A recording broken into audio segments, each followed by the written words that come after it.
राधे राधे दोस्तों, मैं आचार्य राधा वल्लभ मिश्रा आपका हमारे चैनल एस्ट्रो प्रॉफिट में बहुत बहुत अभिवादन करता हूँ। हमने अपने पिछले एपिसोड में जाना किस तरह से वास्तु पुरुष की उत्पत्ति होती है और ब्रह्मा जी द्वारा जो वरदान प्राप्त हुआ उस अनुरूप यदि वास्तु दोष हमारे यहाँ पर होता है तो जीवन में कौन कौन सी समस्याएं आती हैं। अब इस एपिसोड में हम जानेंगे, जब आप प्लॉट ले लेते हैं तो प्लॉट लेने के पश्चात हमारे यहाँ शास्त्रों में आया है भूमि परीक्षा होनी चाहिए। वो भूमि हमारे लिए उत्तम है, मध्यम है या अच्छी नहीं है, ये हमें पता होना चाहिए। जिस स्थान पर हम अपना प्लॉट से घर बनाना चाहते हैं वो हमारे लिए शुभ होना चाहिए, हमारे लिए अच्छा होना चाहिए, लाभप्रद होना चाहिए। और यदि हम वास्तु के बहुत सारे प्रिंसिपल अपना भी लें और मूलतः तत्वतः जो हमने भूमि ली है, भूमि चयन हुआ है, यदि वो ही अच्छा नहीं हुआ तो आप जितना मर्जी अच्छा भवन बना लें, जितना मर्जी उसमें वास्तु आप सुधार लें, पर सबसे पहले जो होना चाहिए था उसी में भूल हुई तो उस पर जो भी ढांचा बनने वाला है वो शायद उतना शुभ परिणाम ना भी दे। मेट्रो सिटीज़ में तो जो है, या बड़ी सिटीज़ टीयर 1 टीयर 2 सिटीज़ में तो अपार्टमेंट फैशन में है, फ्लैट्स फैशन में है, तो वहाँ पर तो ये हमारे हाथ में नहीं होता। या बिल्डर फ्लोर्स बनते हैं तो वहाँ भी हमारे हाथ में भूमि चयन नहीं होता। पर जहाँ पर भूमि चयन की सुविधा है वहाँ पर जो प्लॉट ले रहे हैं और अपना घर बना रहे हैं उन्हें तो कम से कम ये भूमि चयन से पहले भूमि परीक्षा अवश्य ही करनी चाहिए। और इसी अनुरूप हम चाहते हैं वास्तु के जो प्रिंसिपल्स हैं वो हम यहाँ पर आपको बता दें, जिससे जब आप अपने लिए भूमि चयन करें तो आप सही से उसे समझ पाएँ और ले पाएँ, जो जीवन में उत्थान उन्नति देने वाली हो। अब आइए समझते हैं। यहाँ पे भूमि परीक्षा हेतु 4-5 विधान बताए हैं, परंतु आज वर्तमान समय में जब हम 2023 में चल रहे हैं तब जो हमारे लिए बहुत इजी है वो मेथड मैं यहाँ पे बता रहा हूँ। जब भी आप प्लॉट लेने जाते हैं तो एक विधि तो ये बताइए, आप जिसके नाम से प्लॉट ले रहे हैं उनके एक हाथ बराबर प्लॉट के मध्य में एक हाथ लंबा और एक हाथ चौड़ा गहरा गड्ढा खोदना चाहिए। और फिर खोदी हुई जो सारी मिट्टी है पुनः दोबारा से उसी गड्ढे में भर दीजिए। और यदि गड्ढे में मिट्टी भरने से मिट्टी शेष बच जाए यानी ऊपर आ जाए तो समझिए वो श्रेष्ठ है, लाभ देने वाली भूमि है। और यदि गड्ढा भरते समय भूमि और जो मिट्टी है वो बराबर समतल स्थिति में आ जाए, जितना आपने निकाला था उतनी ही मिट्टी बराबर समतल हो जाए, तो समझिए वो मध्यम है, वो भी शुभ है। और यदि गड्ढा भरते समय मिट्टी कम पड़ जाए तो ऐसे में वो अच्छी नहीं है, वहाँ पर हानि होने की संभावना है, तो ऐसा प्लॉट नहीं लेना चाहिए।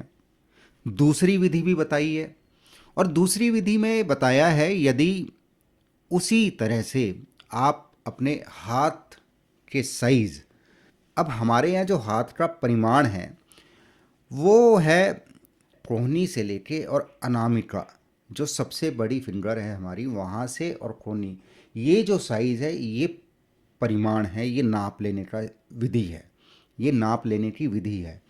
तो यदि आप एक हाथ लंबा चौड़ा गड्ढा उस भूमि पे कर देते हैं और वहाँ पे आप पानी भरें और पानी भरकर आप 100 कदम उत्तर दिशा में चलें और फिर वापस आएं, तो इतने में यदि उस गड्ढे में जो पानी है वो भरा हुआ हो, जितना आपने भरा था, तो वो भूमि उत्तम है, लाभ देने वाली है। यदि पानी आधा भी रह जाता है तो भी वो भूमि शुभ है, मध्यम है, आप वो प्लॉट चुन लें, उसमें कोई समस्या नहीं है। परंतु यदि जल जो है बहुत थोड़ा उसमें बचता है या ना बराबर बचता है, तो ऐसे में वो प्लॉट नहीं लेना चाहिए। ये भी विधि हमारे यहाँ शास्त्रों में बताई है। यहाँ पर एक और विधि बताई है, और वो विधि है, आप साइन ट्राल में उस भूखंड पर उसी तरह से 1 हाथ लंबा और चौड़ा गड्ढा कर दीजिए और साइन ट्राल उसमें पानी भर दें। प्रातः यदि उसमें जल नज़र आए तो वो स्थान रहने योग्य है, उस स्थान पर रहने से वृद्धि होती है, लाभ प्राप्त होते हैं। और यदि वहाँ पर कीचड़नुमा बन जाए तो वो भी मध्यम है, अच्छा है, उसे भी आप अपने लिए चुनें तो समस्या नहीं है। यदि पूरा पानी वो भूमि सोख ले और उसमें दरारें नज़र आनी आरंभ हो जाएं, तो ऐसी भूमि नहीं लेनी चाहिए, वो त्याज्य है, वहाँ पर हानि होना संभव है। पहले समय में तो भूमि जो मिट्टी है, जो प्लॉट हम ले रहे हैं उसमें जो मिट्टी है उसका रंग भी बहुत इम्पोर्टेंट था। जैसे श्वेत वर्ण भूमि है, रक्त वर्ण भूमि है और पीत वर्ण भूमि है या कृष्ण वर्ण भूमि है, वह भी प्रायः देखा जाता था। साथ ही साथ मिट्टी की जो गंध है वो भी बहुत इम्पोर्टेंट थी, और मिट्टी का स्वाद वो भी बहुत इम्पोर्टेंट होता था। परंतु आज वर्तमान समय में हम यदि सिर्फ उतना भी ध्यान दे लें, जब हम प्लॉट लेने जाएं, यदि संभव हो तो वहाँ मध्य में गड्ढा हो और पानी भी आप ना भर पाएँ, इतना समय भी नहीं है, तो भी वो मिट्टी दोबारा भरवाइए। और यदि मिट्टी भरवाने से मिट्टी शेष ऊपर बनी रह जाती है तो आप समझिए वो शुभ है। यदि मिट्टी समतल होती है, मिट्टी और गड्ढा समतल हो जाता है, तो भी वो शुभ है। और यदि दोबारा से उसी उतनी ही मिट्टी से यदि आप वो गड्ढा भरवाते हैं और वो गड्ढा पूरा नहीं भर पाता है उस मिट्टी से, उसमें कमी रह जाती है, तो ऐसी भूमि आपके लिए नहीं है, आप उसे छोड़ दें, आप वो प्लॉट ना लें। तो यहाँ पर भूमि चयन बहुत बड़ी भूमिका है। यदि आप अपने लिए प्लॉट ले रहे हैं और फिर उस पर घर बनाने जा रहे हैं, तो यहाँ पर इस एपिसोड में हमने समझा किस तरह से हमें भूमि का चयन करना चाहिए। शास्त्रों में जो विधि बताई है वो भी आपने जानी। इसी तरह से हम धीरे धीरे वास्तु के जो मूल शास्त्र हैं उसमें जो बातें बताई हैं, जो विधियां बताई हैं, उनसे हम रूबरू होते हुए चलेंगे। शास्त्र सम्मत जो वास्तु में सही सही विधि विधान बताया है, हम वही यहाँ पर बताने जा रहे हैं। और आज वर्तमान में वो कितना हमारे लिए सही है उसे भी हम समझेंगे।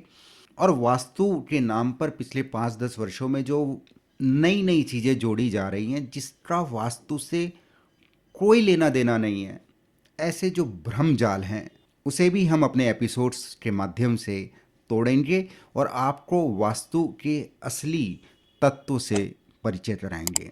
आशा है आपको हमारा ये वीडियो पसंद आएगा और आने वाले एपिसोड में हम वास्तु के और भी गहन अध्ययन की ओर बढ़ेंगे। आशा करता हूँ आज का ये वीडियो लाभप्रद रहा होगा। बहुत जल्दी नई वीडियो में फिर से मुलाकात होगी, तब तक के लिए राधे राधे।